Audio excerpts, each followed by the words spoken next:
sellers that don't adapt when it comes to everything we mentioned, they're gonna be wiped away. And I think we're gonna enter an era that a few sellers are gonna be dominant on across main categories. SEO is definitely gonna take a bit of a backseat because AI now is gonna be more prominent. But that does not necessarily mean that you shouldn't be optimizing for keywords. Understanding how AI now uses whatever you put in images and text to really make a relationship between the client and you, and play the game, right? Make sure that Right. you put everything that they want to see, so your pro is recommending and stuff.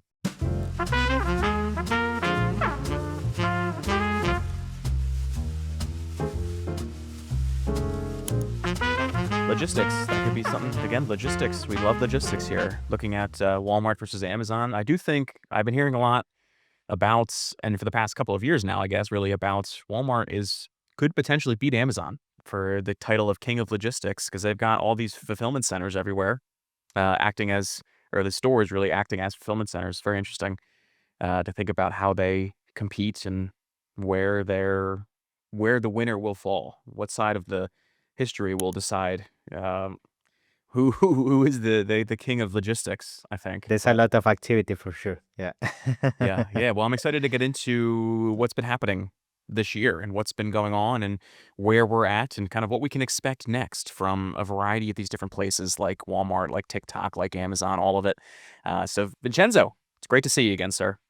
Yeah, same. So it's a pleasure to be here. Thank you so much once again for having me, Peter. So I guess to have a quick rundown what is been happening. I think this year is been a very interesting year, especially in terms of how the nature of shoppers have been shifting. Like this is a year where I feel um, you know, especially platforms such as TikTok have been having a huge increment in terms of traffic, in terms of engagement.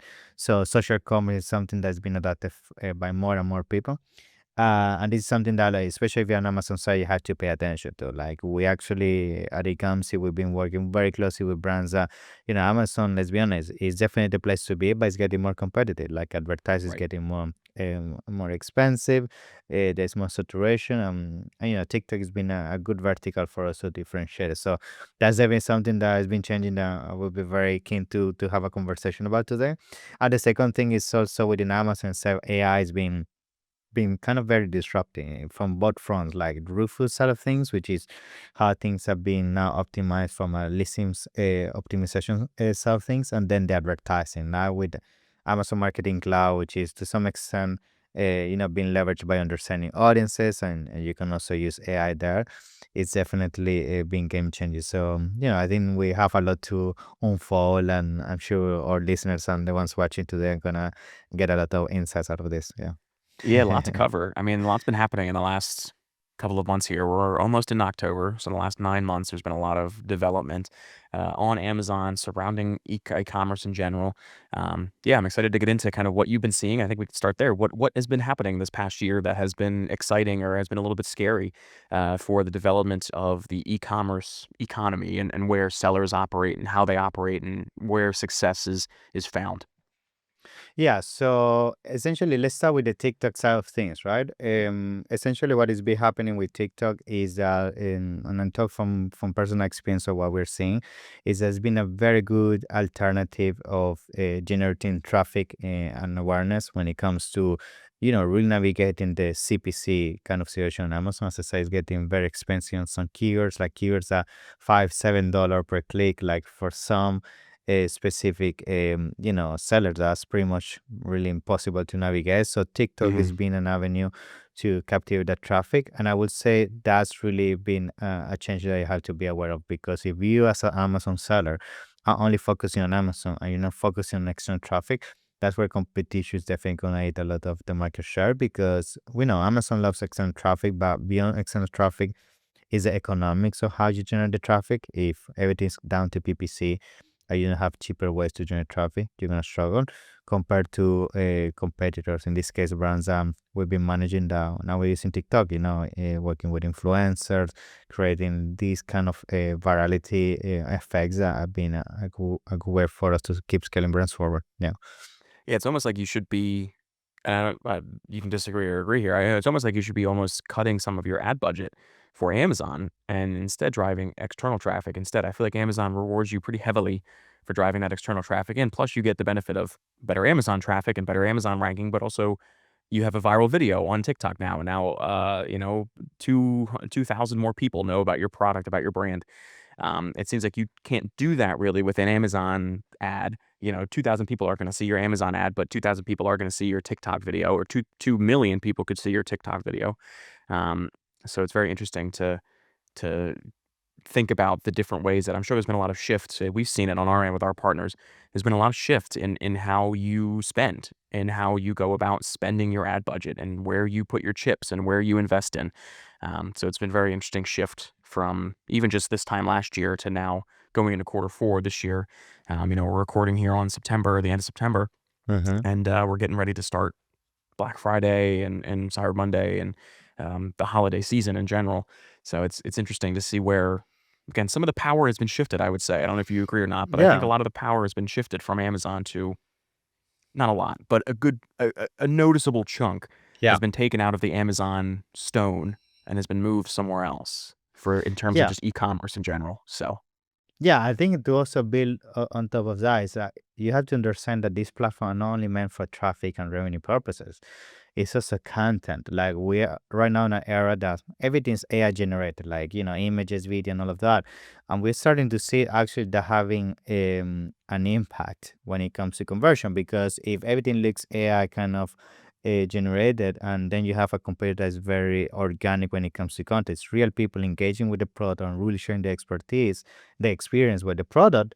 That's we're seeing that being night and day when it comes to conversion. Going back to the TikTok, that's what we're using also TikTok for, like using all these mhm, influencers, all these ambassadors to create this organic content that then we repurpose on our listings, we repurpose on a sponsored brand video campaigns, and we create that kind of community effect that if you're only on Amazon, it's gonna be very tough for you to generate. Yeah. right, right. It definitely has become something that is becoming less and less optional, I would even say. With TikTok, we talked about influencers a little bit. With all this stuff that is coming out, it's become less and less optional for you to say, okay, I don't really want to do TikTok. You almost have to because your competitors are, and you're potentially losing market share there by not being on it. So very interesting stuff to see, and very exciting to think about where that's going to go. If that maybe continues to take chunks out of the Amazon storefront, the Amazon, I can't think of the word, the market share, Ecosystem. Yeah, the yeah. system, exactly, yeah. Although the other thing too with that is that it seems like TikTok Sorry about that. Seems like TikTok and Amazon might be doing a partnership pretty soon. Seems like they could be in the talks of it, and everyone that says, "Oh, that's not happening." So the same thing about Facebook, and now here you are. You can buy things on Facebook from Amazon. Um, so it'd be interesting to see if they do something buy with Prime or some sort of just Yeah. ship with Amazon or Amazon Talk. Don't steal that.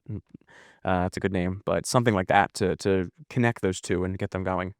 Yeah, actually, when it comes to TikTok, funny enough, like that integration already exists by with Prime now. So Right. what you can do now is you can have your inventory from Amazon, essentially fulfilling your TikTok orders, which is huge in the States, Yeah. right? Because now that means you don't have to rely on having everything on your third party logistics or your own warehouse. So now you can use your pool of inventory from Amazon to scale your operations on TikTok. So that's why I would say now there's never been a better time to actually explore TikTok, because in the past a lot of the nightmare was the logistics, but now with Buy with Prime you can do Mhm. the full integration. Yeah.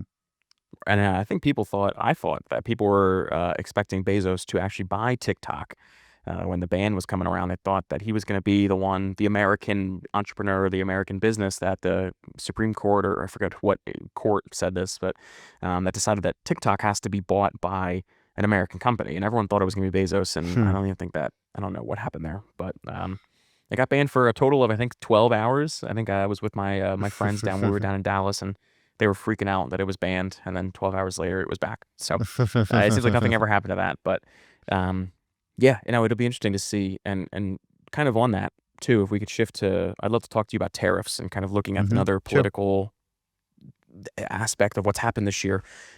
Is these tariffs, and so from your side of things, where has that affected success the most, and where have we seen a lot of alternative strategies and what alternative strategies have there been to sort of circumvent these tariffs and work around them and still find a way to be successful on any e-commerce channel, whether it be Amazon or TikTok or Walmart or any of them. Sure. So yeah, I would say when it comes to, I mean, one of the most important things to really take in consideration is first of all, the tariff situation. I would say this is something that is going to be temporary, right? This is something that I know a lot of people think this is here to stay. At the end of the day, this is all a negotiation technique from the United States to really try to find agreement with all these, countries. But taking that in consideration because it's important. At least some people think this is it, and now there's no more opportunity in the States. That's definitely not the case. I will say, if I'm honest with you, by December of this year, we should definitely have a resolution to all of this. That's at least what I'm seeing from talking to people and all of that. But in terms of strategy, what you should definitely do before the resolution is achieved is use that. Kind of this time to explore other avenues to diversify your revenue, right? So a lot of people Hmm. is being always fixated in the United States, and it makes sense. It's the biggest market, and you should definitely be there. But what about the European market? What about the Middle East? What about Asian markets? Like we actually been seeing with some of our brands expansion to some of these secondary marketplaces being huge. Like we're seeing a significant uplift even on profitability because a lot of the times when we bring these listings from, let's say, United States to Europe or beyond, it comes with a lot of reviews, right? These are listings that already been proven in the USA. And if the market demand is also on these secondary markets and you know how to do localization, I don't know why it wouldn't be a good way for you to actually diversify your revenue. And that's something that definitely you should be looking into. And the second one would be when it comes to sourcing. Like we've been relying on China for so many years now, Right. and we got definite completion when it comes to that. Like just staying in China, and that's it. But even myself, and now I'm sourcing for a place such as Vietnam, Indonesia, India, Mexico, Germany, Poland. So I think this is also an opportunity for you to reflect and be a little bit out of your comfort zone and explore. What other avenues I can explore to really. Maximize what I can do with my manufacturing because to be honest with you, that's usually one of the easiest way to impact your profitability, right? Than trying to tweak daily your PPC, for example, right? So yeah, those are some of the insights I can definitely share. Love it. Yeah, no, I Yeah. definitely agree with expanding your manufacturing capabilities. I wish that these tariffs did what they were, I think, intended to do, which is bring manufacturing back to the US, which would be great. Um, or at least raise the standards of the manufacturing places over in these other countries, not to get too far off of the e-commerce topic. But yeah, no, it's definitely going to be interesting to see. And you said December. I want to bookmark that. December of this year is going to be resolution to these tariffs. So Vincenzo said it. Hit him up if he was Mark my wrong. word. No. Thank him if he was right. Yeah, Criticize him if he was wrong.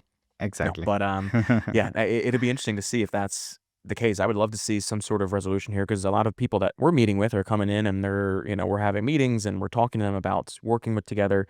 And they say their biggest thing is that we need some way to resolve these tariff issues. We need some way to resolve the profitability issue on these tariffs. And a lot of what I've been saying to them as well is kind of what you're saying is let's branch out. Let's find other ways for you to get your product. Maybe you don't have to do it all in one country that's being tariffed hard. And also, again, is it maybe giving you the best results or giving you the best condition for their workers? And again, not to get too outside of the topic political, but Yeah, yeah, so it'd be interesting to see. I'm excited to see again just where this whole tariff situation go. And I know it's affecting a lot of things like the pricing strategy, margins, like we said, just general advertising strategy of, you know, um, to kind of get into another Amazon topic. We had Prime Day, 4 days this year, and because of tariffs, I think we saw a significant less or a significant maybe decrease in the amount of discounts that people ran or the size of discounts that people ran because they can't afford to do the big. I remember, 4 or 5 years ago when discounts were 50, 40%, there was a big cut. And yeah. now you're lucky if you get 15, 20. So I think that played a big part of it. But what are your thoughts on the 4 day Prime Day and also, again, just kind of Mm. tying back into the tariffs? Where are we going to see pricing strategy move forward if, let's say, hypothetically, this doesn't get resolved? Yeah, hopefully it does, but if it doesn't get Yeah, yeah, resolved in December, even in beginning of quarter four, I mean, yeah. that's after Black Friday, so we got to deal with that now. So I guess early for Amazon events, How are we seeing that change this year with the type of discounts people are offering and the size of the individual discount? Yeah, so I would say, I mean, at the end of the day, Prime Day, it can either make or break your business. And what I mean by this, sometimes people over leverage on Prime Day, and that's not necessarily beneficial for you because if what you're gonna do, which is what most people do, you're gonna run aggressive discounts because you wanna move a lot of inventory. Mhm. But then that means that potentially you have to then reorder this inventory with a new tariff. What is going to happen is you're going to sell at a discount rate, and most likely maybe it's going to kill your profitability and your cash flow. Then you have to put another order to them, potentially be on time for Q4 if you can even make it back if by December.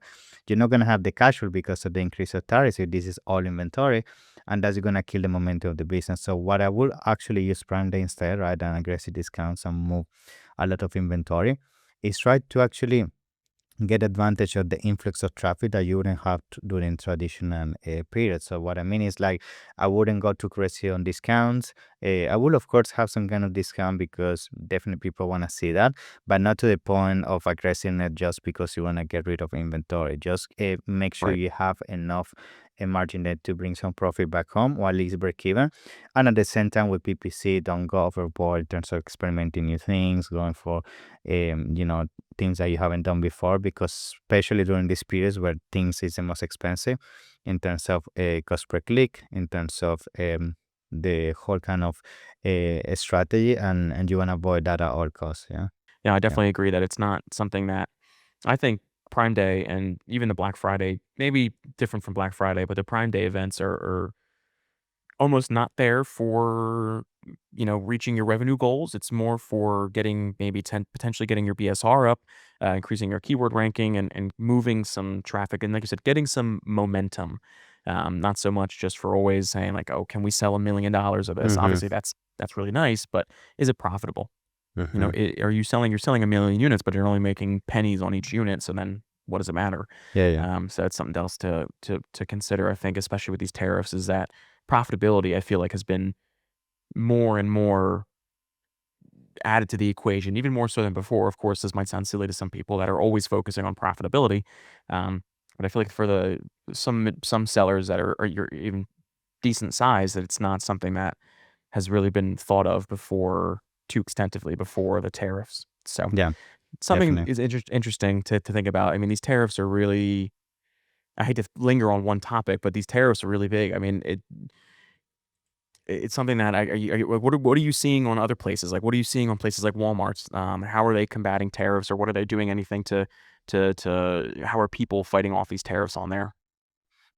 So, I mean, another thing that we're seeing when it comes to combating tariffs is beyond what I already mentioned is navigating how potentially you can be more efficient with your agent's code, right? So, this there's a lot of new edges code that being released in terms of being not considered within the tariffs, and that comes down to also a game of you how you produce your product. Sometimes it might be a slightly change on the material or the slight change on how the product is perceived or classified, and that could be huge difference, could be 10%, 20%, sometimes 0%.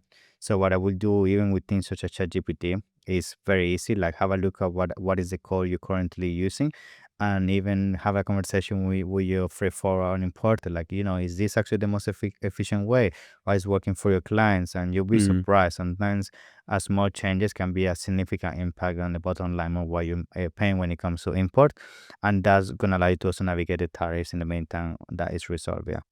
yeah, Yeah. yeah. It's gonna be interesting. Like I said, I hope it's December. I hope we'll see. I would like this to be kind of resolved on the Amazon side at least, but we will have to wait and kind of see where that goes. Another big topic, of course, aside from tariffs, is the AI stuff. So where have there been some huge developments that maybe people aren't aware of in the AI world in terms of selling on Amazon, in terms of e-commerce in general? What have you seen in the past couple of months here, and maybe what's next? What are you looking forward to? Yes, I would say the biggest change is definitely how Amazon is shifting the game in terms of the search. Like Rufus has been a big thing when it comes to that. I mean, Cosmo, which is the engine behind in terms of how they perceive your product, around what you put in your image, what you put in your text is being more important than ever because let's say somebody's looking for a water bottle, right? And somebody's typing to Rufus, I want to buy a water bottle.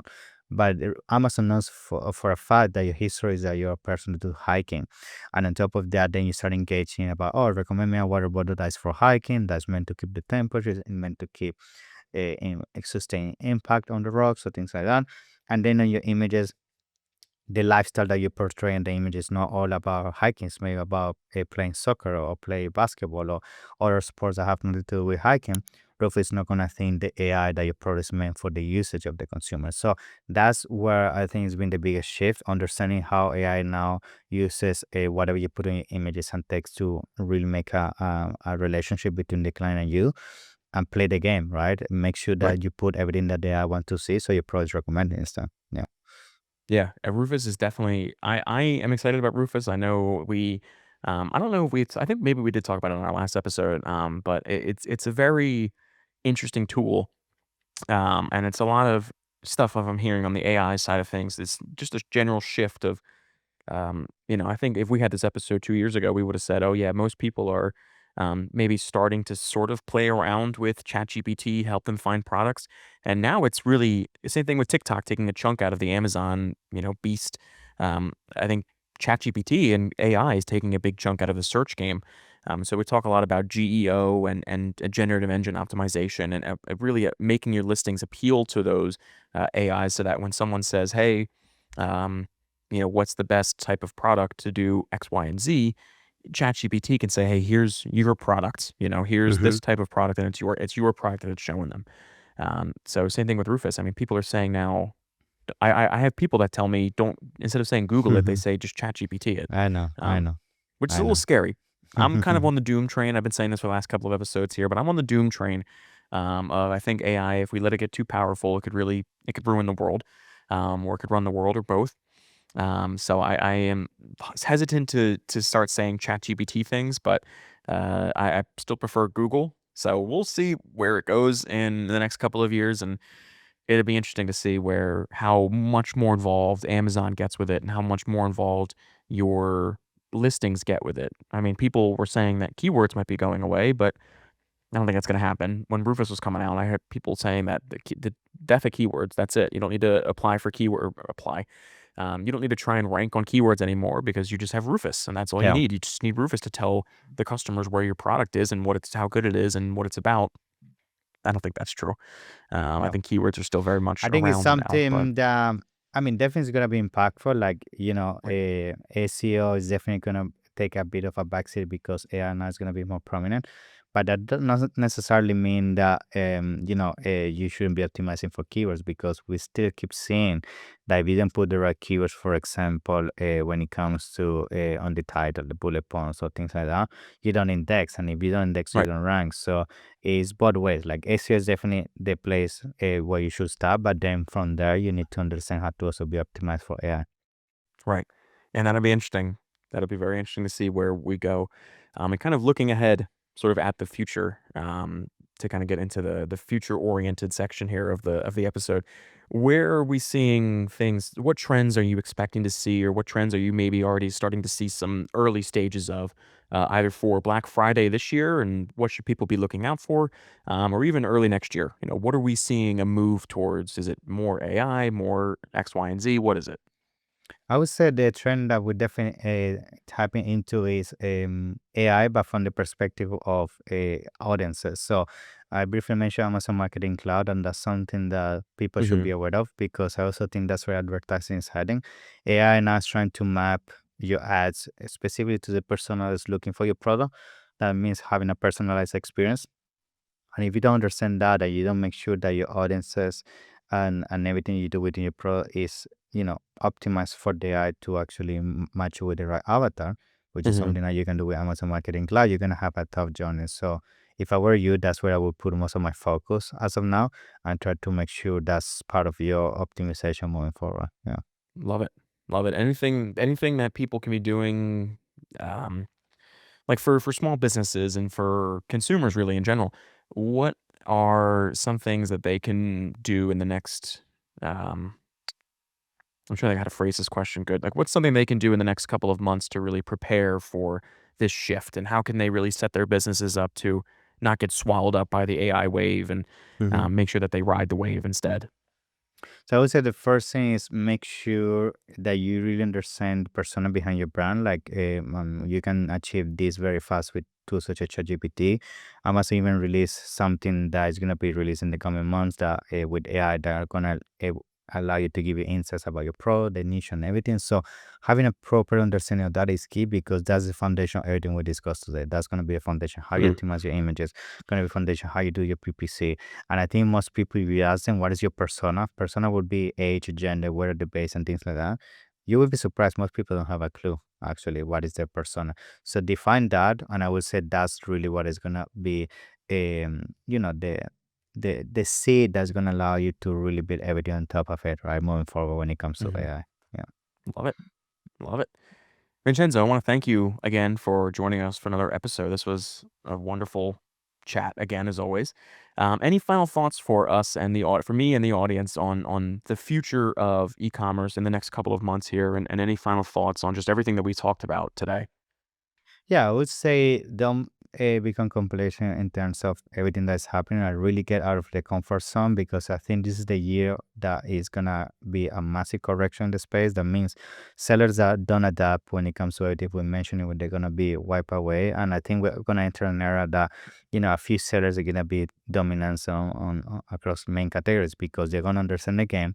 They're gonna know how to Mhm. implement AI, and as we know, AI moves very fast, so it's a kind of early move advantage kind of game.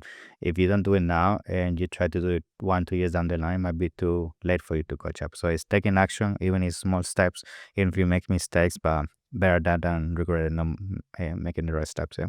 Mhm. Right. It's better to stumble Yeah. while you're jogging than sit Yeah. on the couch and not go And for a then jog. start sprinting. Right, exactly.